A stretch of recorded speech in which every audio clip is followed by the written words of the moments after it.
Good morning. Today I'm pleased to be joined by Secretary of Public Safety Eddie Buffalo, Secretary of Transportation Joey Hopkins, Colonel Freddie Johnson with the State Highway Patrol, Major General Todd Hunt of the North Carolina National Guard, and Emergency Management Director Will Ray. Thank all of you for watching as we share the latest updates on Hurricane Erin. Hurricane Erin is currently a Category 2 hurricane that will likely strengthen over the course of the day today. The storm remains dangerous and is already impacting lots of people here in North Carolina. Folks on the coast need to take care. Based on the current forecast, we are anticipating coastal flooding from massive waves, tropical storm force winds, and tidal and storm surge for much of the state shoreline, especially the Outer Banks from this evening through Thursday. Life-threatening rip currents for most of the week. No one should be in the ocean, and extensive beach erosion along much of the coast. Local states of emergency have been declared in Currituck County, Dare County, and Hyde County. Mandatory evacuations are in place for Ocracoke and Hatteras Islands. If you are under an evacuation order, take action now before it's too late. You can find shelter at the state-operated disaster shelter located at 113 Wilcox Street in Warrenton, North Carolina. Pets are allowed at the shelter. I want to thank Warren County Emergency Management for hosting the shelter guests and the General Assembly for helping to fund it. Yesterday, I declared a state of emergency across North Carolina to facilitate our emergency response and to keep you safe. This statewide state of emergency enables us to send critical resources from across the state and around the country to respond. We've activated a cross-agency storm response that includes the Department of Public Safety, the Department of Transportation, the North Carolina National Guard, the State Highway Patrol, and many local partners. Our state emergency response team stands ready to quickly and decisively respond to any needs along the coast. We have already pre-positioned 3 swiftwater rescue teams and 200 National Guard troops to various locations on the coast, along with boats, high-clearance vehicles, and aircraft. We have on standby some Chinooks from Georgia ready to transport food and water if it becomes necessary. Momentarily, you will hear from Director Ray about the hurricane and our emergency response operations. Right now, I want to emphasize the importance of taking this storm seriously because it's a serious storm and conditions can deteriorate quickly. Please take these steps to ensure your safety. First, stay informed. Follow reputable sources of information like the National Weather Service and local media so you know the latest about the storm risks. I strongly encourage you to register online right now for emergency text and phone alerts from your county emergency management agency. Second, get your disaster kit ready. Think about what you would need after a major storm. Things like enough food, water, and supplies for 3 to 5 days for each person and pet in your household, a flashlight and fresh batteries, a battery-operated radio. Next, have a plan. In case you have to evacuate, build a go bag of cash, prescriptions, phone chargers, and important documents like insurance policies and other personal and financial records. Take photos of whatever you own that is valuable in case it gets destroyed. Know your evacuation plan and how to connect with your family after the storm.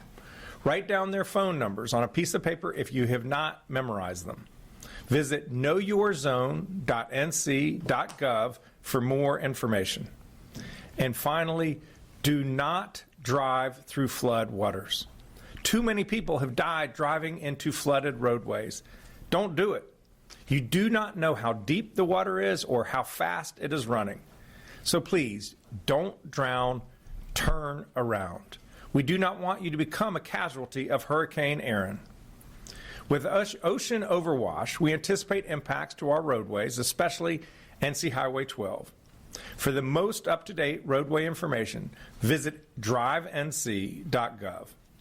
For more information about the storm, preparations, evacuation orders, open shelters, or other important tips, visit readync.gov/Erin.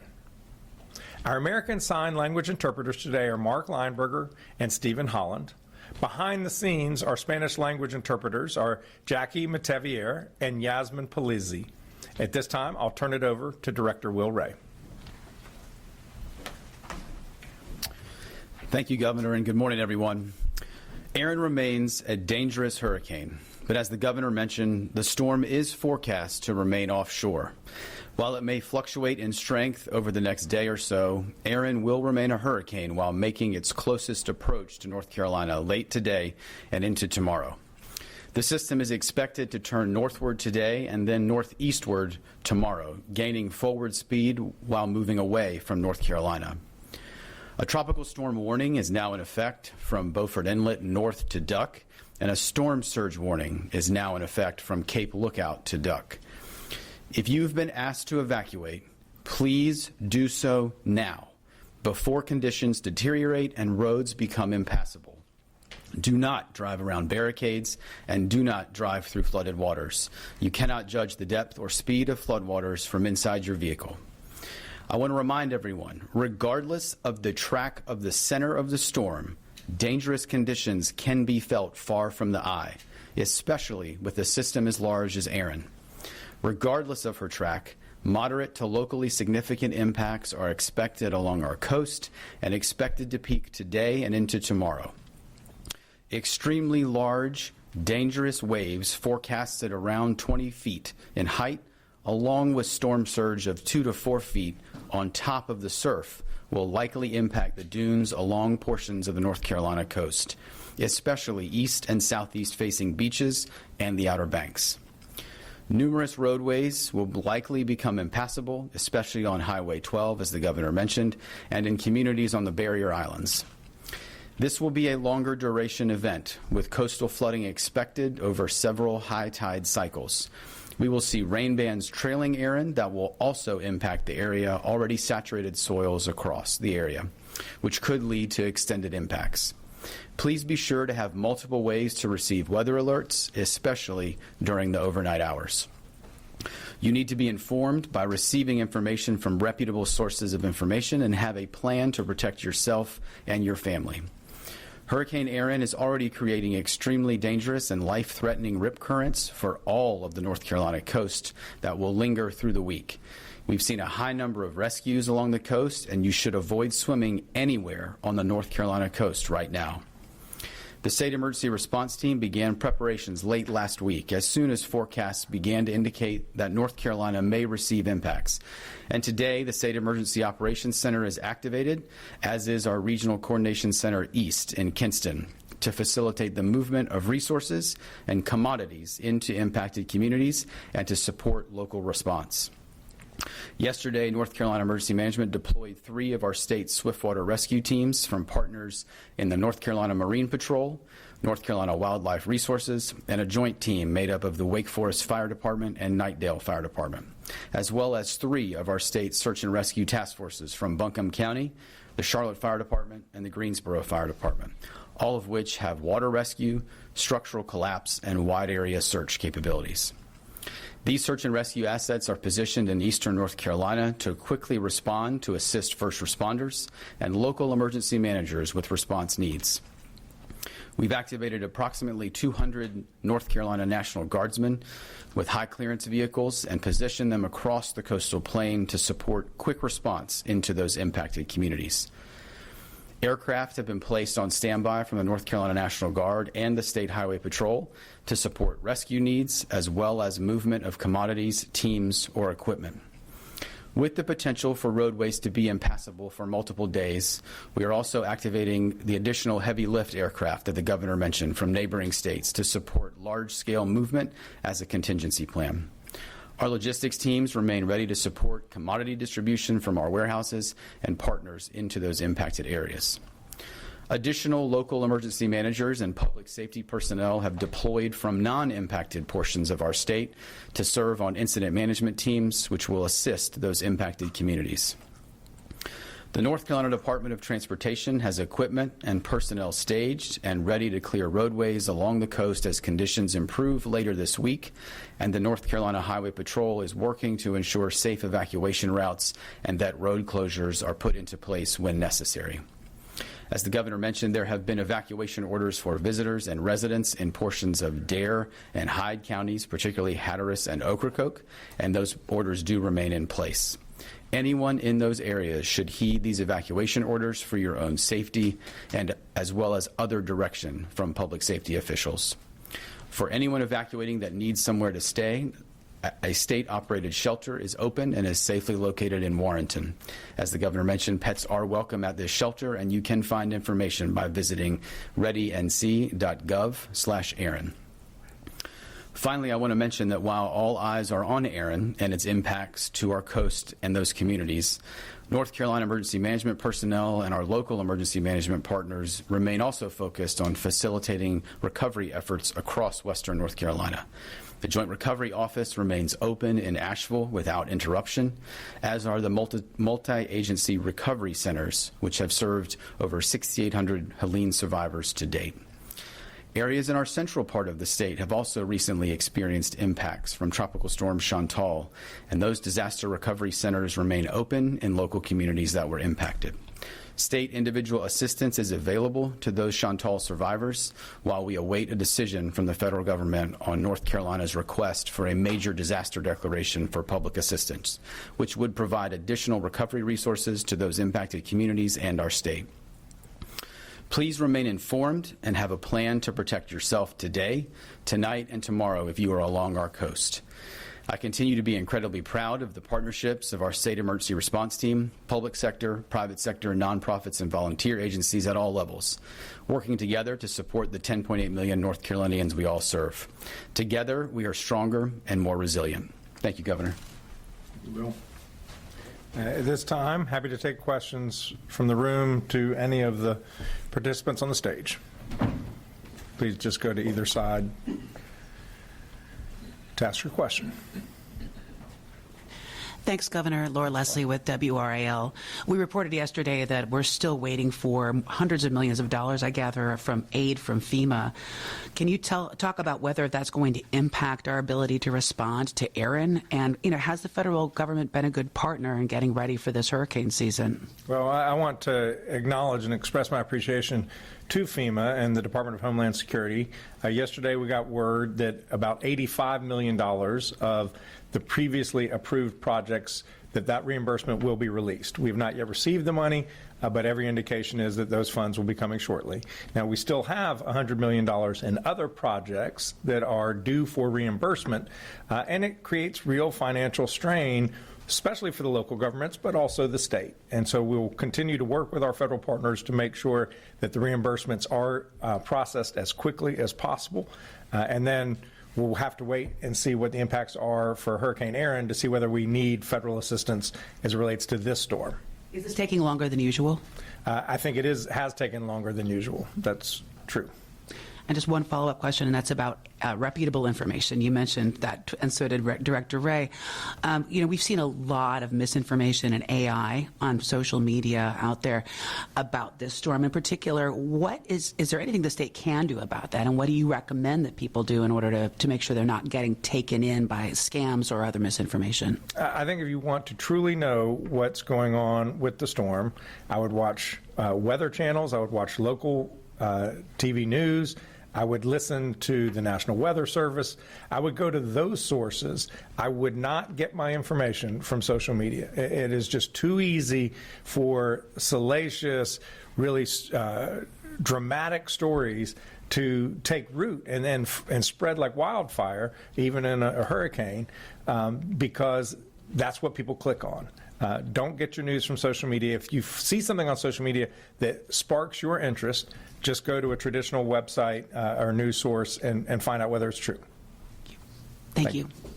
Hi, good morning. Dina Harley with CBS 17. I have two questions. One being, with Tropical Storm Chantal, you did not declare a state of emergency right away because that was not a statewide event, but this one isn't either. So can you explain the difference there? And then the second question, another financial one, we obviously still don't have a state budget, which means the rainy day fund also hasn't been replenished.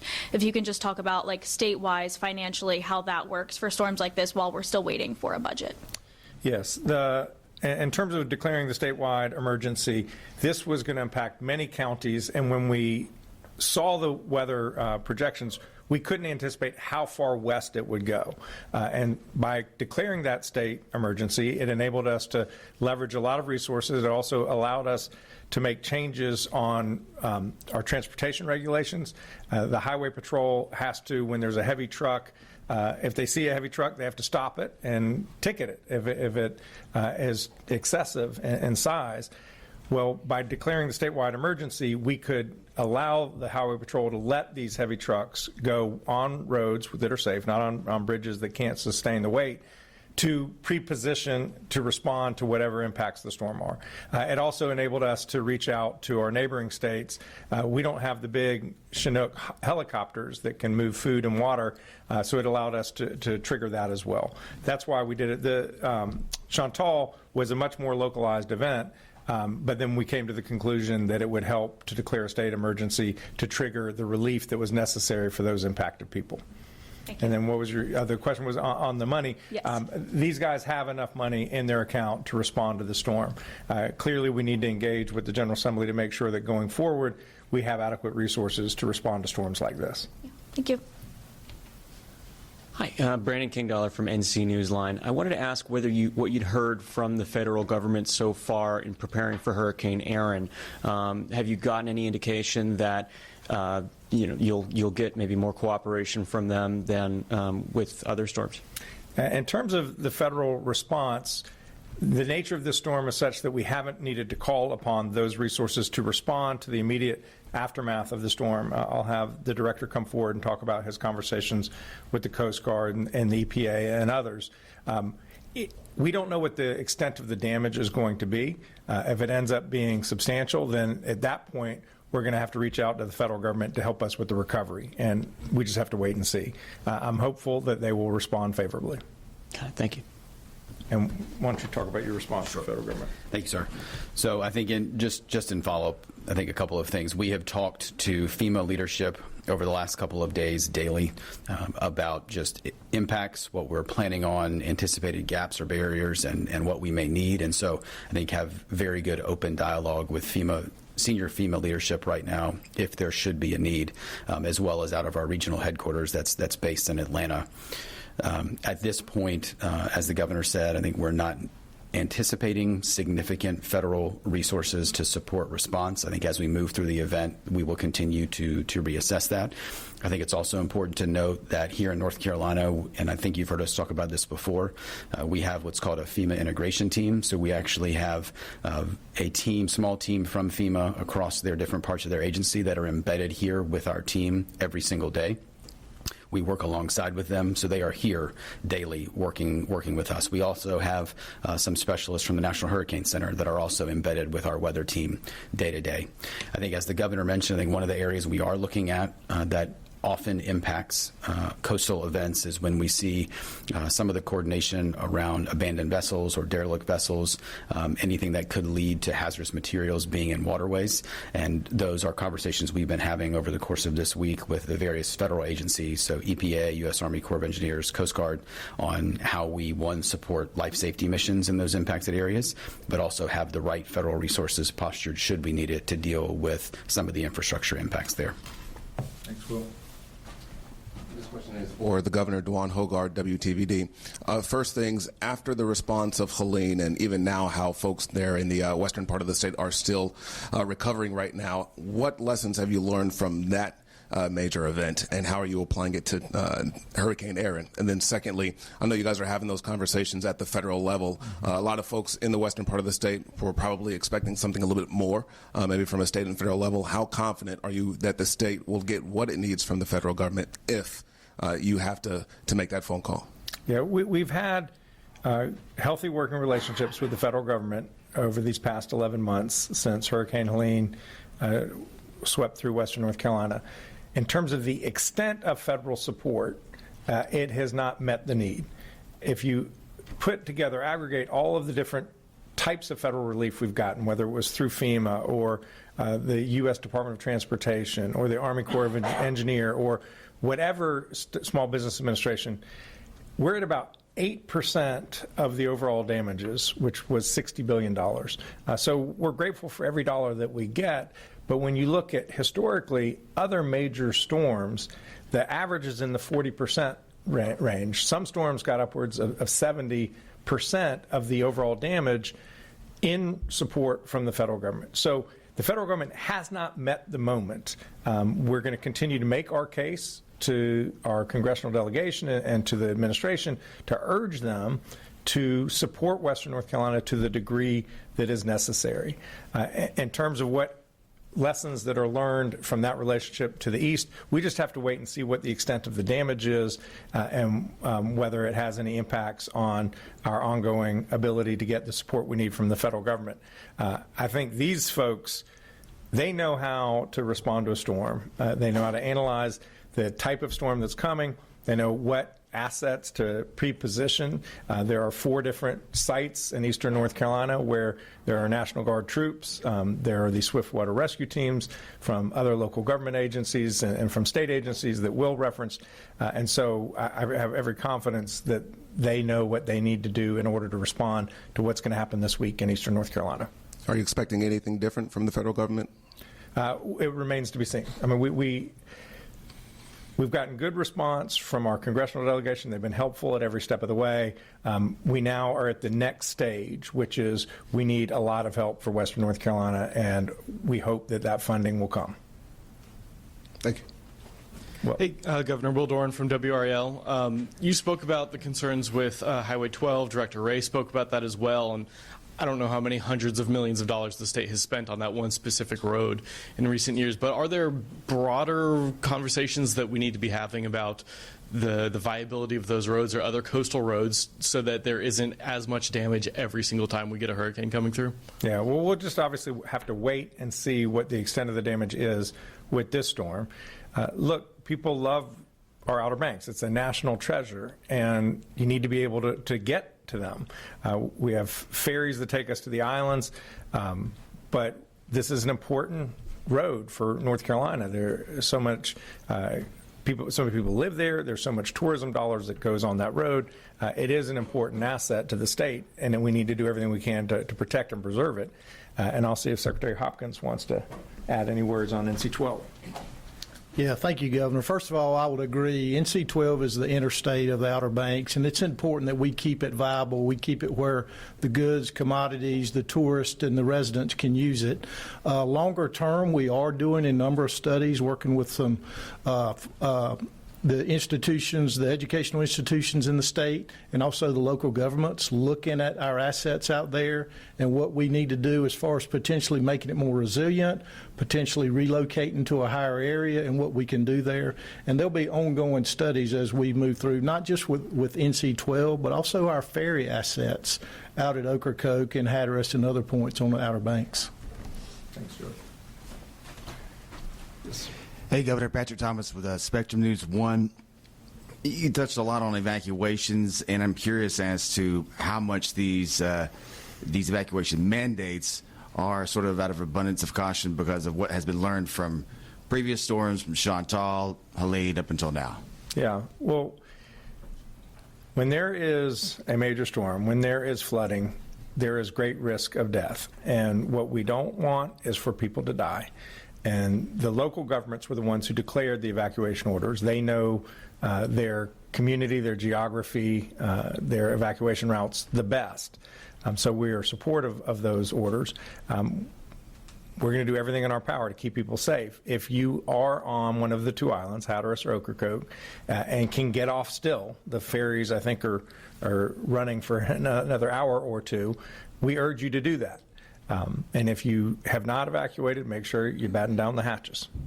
And Governor, as a follow-up, what is your real level of confidence that FEMA will answer the call for what has already happened with Helene, but also because of what happened in Kirk County, Texas, and the slow response, that if anything does come of this with Hurricane Erin, they'd be able to help the state of North Carolina? Clearly, there's a lot of turmoil or consternation in Washington about what to do with FEMA. I mean, the president initially declared he wanted to get rid of FEMA. He's created a FEMA review council. I think the latest indication is that they're going to keep and reform FEMA. That is an outcome that I heartily embrace. There are things we can do that will help FEMA serve our people better. but we absolutely need the partnership of the federal government. These storms, this one appears to be localizing on North Carolina, but many of the storms hit an entire region. The scale of these storms are massive, $60 billion in western North Carolina from Hurricane Erin. Those kind of resources don't exist in western North Carolina to respond. Heck, our state two-year budget is $66 billion. So essentially we would have to forego the entire two-year budget just to get western North Carolina back to where it was before. The only institution that has the kind of resources and the expertise on a regional level to respond is the federal government. That is why it is essential that we keep and improve FEMA on a going forward basis. We will continue to engage our federal partners to have a constructive, positive relationship to make sure that the people of western North Carolina, the people of eastern North Carolina, the coast, people in central, we have a public assistance request before FEMA as it relates to Chantal right now. So we need their help, their partnership, and we are eager to continue to develop that. Thank you. All right, and we'll go to the phone. If there are any questions online or on phone, please raise your hand.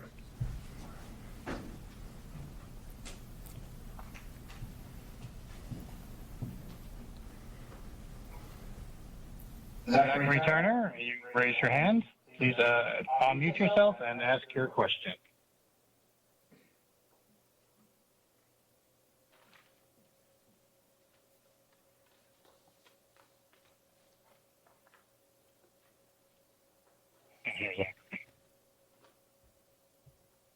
Zachary, we can't hear you. Yeah, we can't hear you.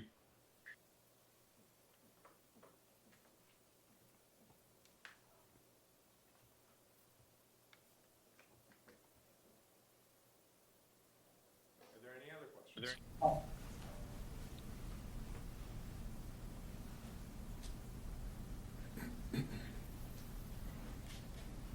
All right. Thank you all for being here.